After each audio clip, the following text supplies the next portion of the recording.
Hello, this is Wendy Lightheart, and for this lesson we're going to review solving word problems using linear equations. First, let's go over a strategy for solving word problems using equations. The first step is to read the problem carefully, which means you probably should read through the problem a few times, take notes about any important information, and you might even want to draw a picture or diagram to help you understand the problem better. Then let x or any variable represent one of the unknown quantities, which is usually the unknown that you're being asked to find. The second step is to write expressions for any other unknown quantities in the problem in terms of x. The phrase "in terms of x" means as an algebraic expression that describes how the other unknown quantity is related to x. Writing the other unknown quantities in terms of x is important because we need our equation to have only one variable. Otherwise, we wouldn't be able to solve it to answer the question. The third step is to write an equation in x that translates or models the conditions of the problem. And once we've written our equation, we then solve this equation and use that solution to answer the problem's question. Lastly, be sure to check the solution in the original wording of the problem to be sure that first of all the problem is solved completely, and secondly, that the solution seems reasonable. For example, if you solved your equation and ended up with a negative answer, which is supposed to be the answer to how many calories are in a cheeseburger, well, obviously something is not right. Now let's use this strategy to solve a few word problems. Our first step, remember, is to read the problem carefully and assign a variable to represent one of the unknown quantities. This example reads, a car rental agency charges $180 per week plus 25 cents per mile to rent a car.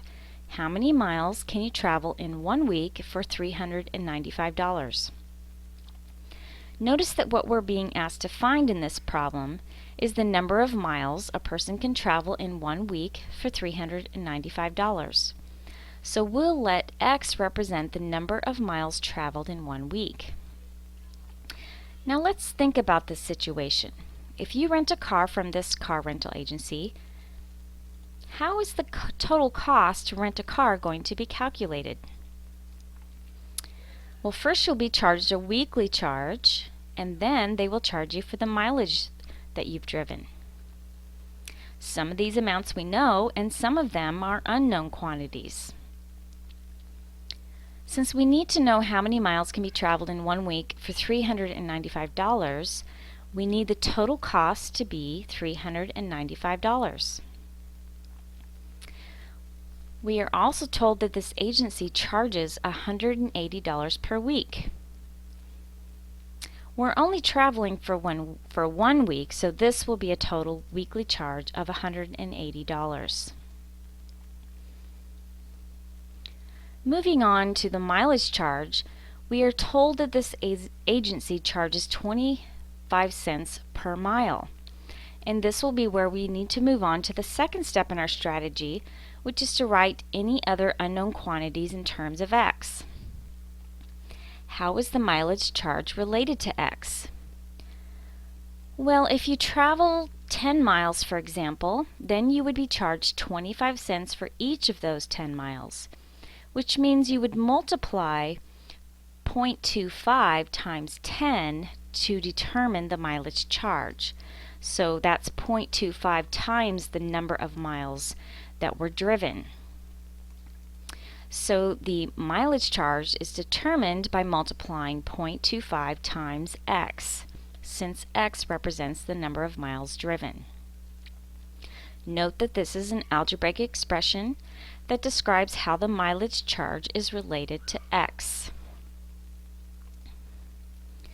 Now we're ready to write and solve an equation. Recall that the total cost is determined by adding the weekly charge to the mileage charge.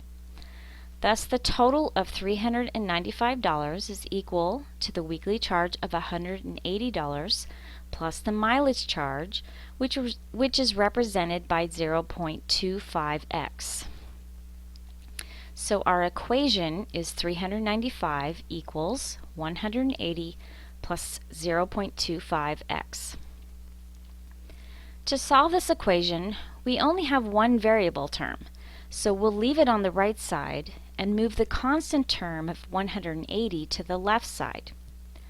We do this by subtracting 180 from both sides, which leaves us with 215 equals 0.25x.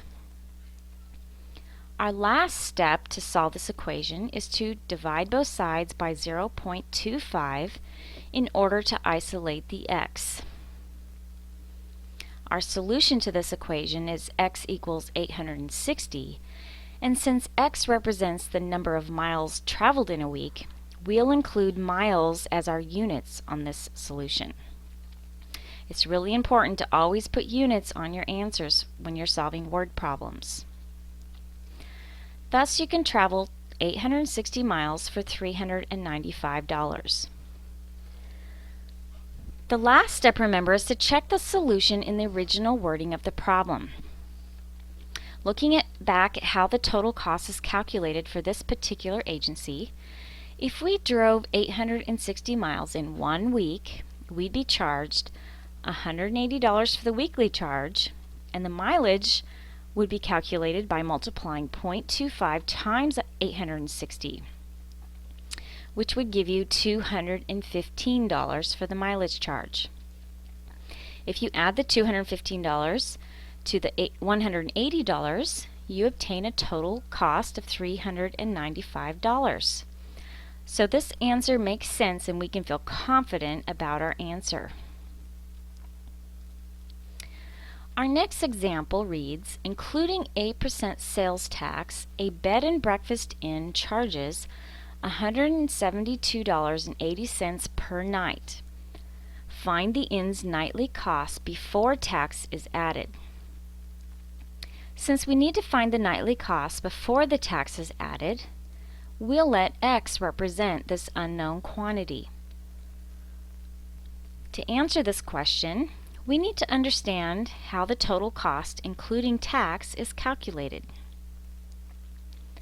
The total amount charged for the room will be the nightly cost before tax plus the sales tax amount. Well, we already know that including tax, the inn charges a total of $172.80 per night. The nightly cost before tax is represented by x.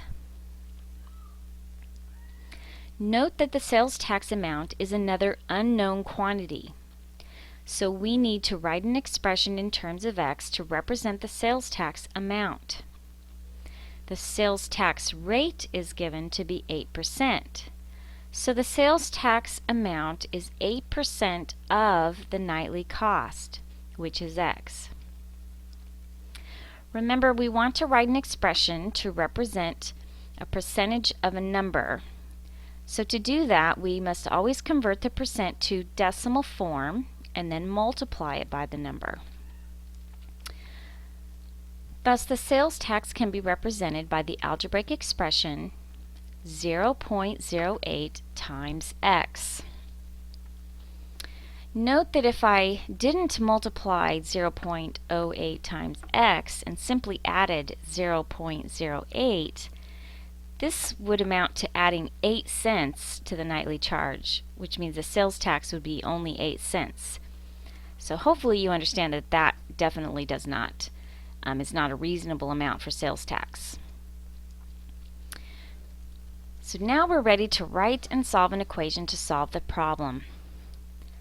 Recall that the total charge is calculated by taking the nightly cost before tax and adding the sales tax amount. Thus we have the equation $172.80 equals x plus 0.08x.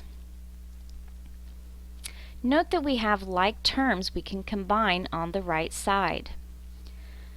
Recall that the way we combine variable terms is to add the coefficients together, and that will tell us how many x's we have altogether. In this case, it might be helpful to remember that x can be thought of as 1x. Thus, the coefficient for that term is 1, and the coefficient for the next term is 0.08. Adding these coefficients together, we get 1.08, which will be our coefficient on our combined variable term.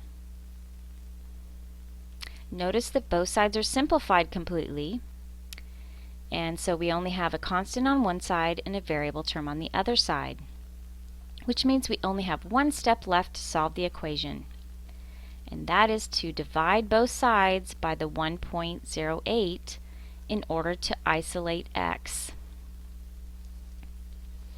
So we get a solution of x equals 160, which is the nightly cost before tax, so we include the dollar sign as our units on this answer. So the answer to the problem's question is that the inn charges $160 per night before tax. I'll let you check the answer in the original wording of this problem on your own.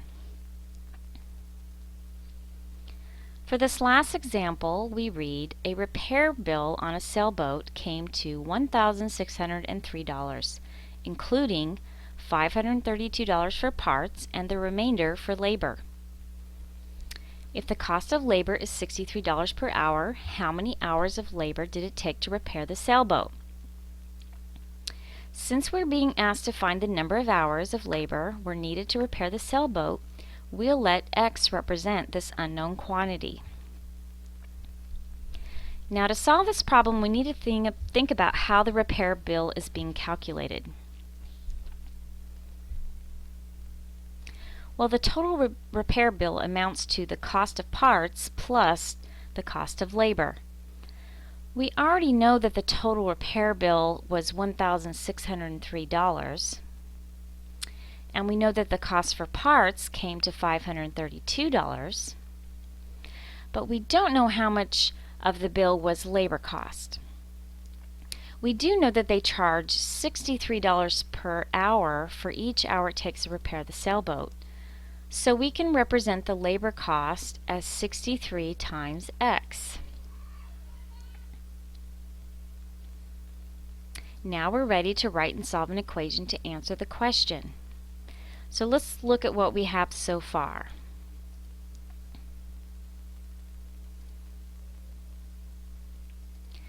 Thus, our equation is 1,603 equals 532 plus 63x. Are you ready to solve this equation? What's our first step? If you said subtract 532 from both sides, you're right. We do this to get the variable term to one side and the constant terms to the other side. Okay, so what's next? If you said divide both sides by 63, then you're right again. We do this to isolate the x. Thus our solution is x equals 17, and since x represents the number of hours that were needed to repair the sailboat, we include hours as our units on our answer. Thus it took 17 hours to repair the sailboat. I'll let you check the solution on your own as well. Don't forget to do that last step of checking your solution in the original wording of the problem when you're solving your own word problems. As you continue to check your solutions in this way, you'll find that you'll become more efficient at solving more and more word problems. Well, that's it for now. Have fun solving!